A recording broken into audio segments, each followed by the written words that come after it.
Namaste friends, welcome to my channel Language Learners. Our today's topic is language history.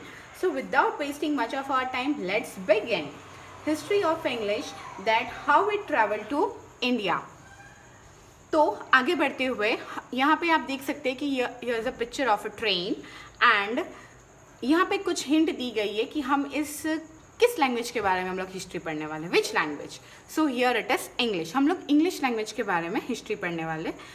अभी पहला point है, earliest form of English is called Old English और Anglo Saxon. यानी English के earliest form को Old English and Anglo Saxon कहा जाता था. Second point, I am an Indo European language. English language जो है वो एक इंडो यूरोपियन लैंग्वेज है. Third point, my family West Germanic language. यानी इंग्लिश लैंग्वेज जो है वो वेस्ट जर्मनिक लैंग्वेज से बिलोंग करती है.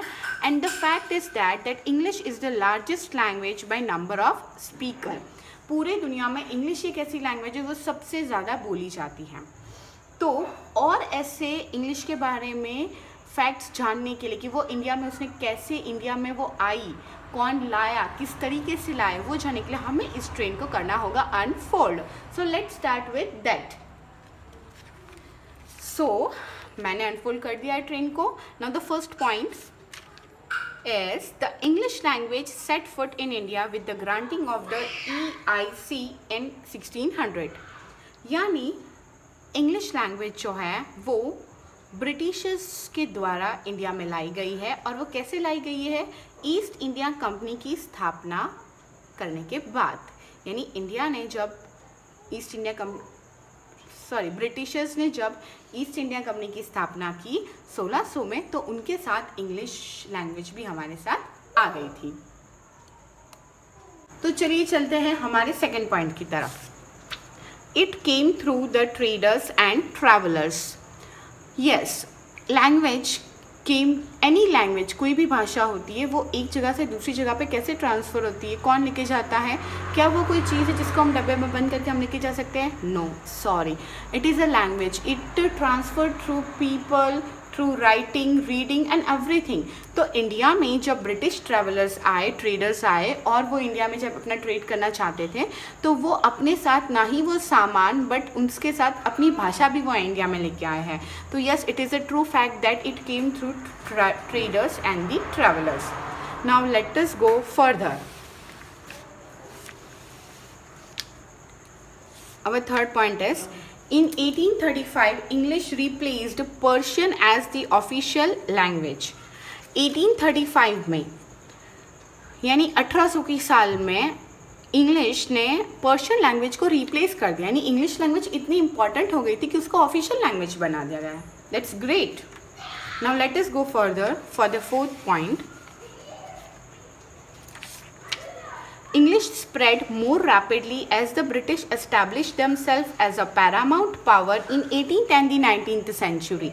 Means, जैसे कि हमने पहले पॉइंट में पढ़ा कि 1835 में इंग्लिश ने ऑफिशियल लैंग्वेज की जगह तो ले ही ली थी, साथ में वो इतनी स्प्रेड हो गई थी और वो भी बहुत rapidly, because British were the paramount power. यानी the most important power of that time was the Britishers. तो उनकी जो लैंग्वेज है वही लैंग्वेज सबको फॉलो करनी है, ऑफिशियल लैंग्वेज हो और एनी कहीं पे भी बातचीत करने में उनके साथ वही लैंग्वेज फॉलो होती थी. तो अब और आगे बढ़ के देखते कि और आगे क्या क्या है. फिफ्थ पॉइंट में बताया गया है, Lord Macaulay played a major role in introducing English in India. अभी लॉर्ड मैकॉले कौन है? लॉर्ड मैकॉले है वो ब्रिटिशर्स के former secretary of war, former secretary थे. उन्होंने मेजर रोल, यानी उनका बहुत बड़ा योगदान था इंग्लिश को इंडिया में इंट्रोड्यूस करवाने का.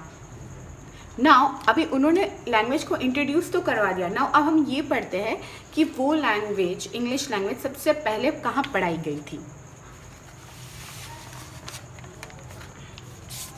इंग्लिश लैंग्वेज जो है in India, English was first taught through Christian missionary schools. यानी सबसे पहले इंग्लिश लैंग्वेज को क्रिश्चियन मिशनरी स्कूल्स में पढ़ाया जाता था.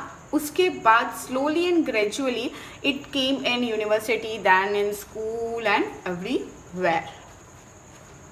Now let us go further to the next point. And our seventh point is, in 1947, English was the only functional lingua franca in the country. 1947 यानी कि in the year in which we get the independence, right? तो उस साल English जो थी वो only the functional language थी. Lingua franca means only the functional language थी वो. अब आपको शायद इसका मतलब नहीं पता हो, तो जैसे हम लोग हर वीडियो में एट द एंड एक नया वर्ड सीखेंगे, उस तरीके से आज का हमारा न्यू वर्ड है lingua फ्रैंका. Now let's go and get the meaning of that particular word. New word lingua फ्रैंका. Lingua फ्रैंका means the bridge language, common language, trade language और लिंक लैंग्वेज. यानी ऐसी लैंग्वेज जिसको दो लोगों के विचार को मिलाना हो या कॉमनली बात करनी हो, तो हम वो लैंग्वेज को ब्रिज लैंग्वेज के तौर पे यूज़ कर सकते हैं. या कॉमन लैंग्वेज जो मेरी मातृभाषा नहीं है, ना ही आपकी मातृभाषा है, लेकिन हम लोग हमारे विचार को एक दूसरे के साथ शेयर करने के लिए इस लैंग्वेज का यूज़ कर सकते हैं, वो है लिंगुआ फ्रैंका. सो दोस्तों, if you have like the video and if you thought that कुछ इन्फॉर्मेशन आपको इस वीडियो से मिली है, तो do like it, share it and comment it, and please don't forget to subscribe it. और हमारे साथ स्टे ट्यून रहिए हर एक नए नए ऐसे ही वीडियोज़ को देखने के लिए. Thank you so much.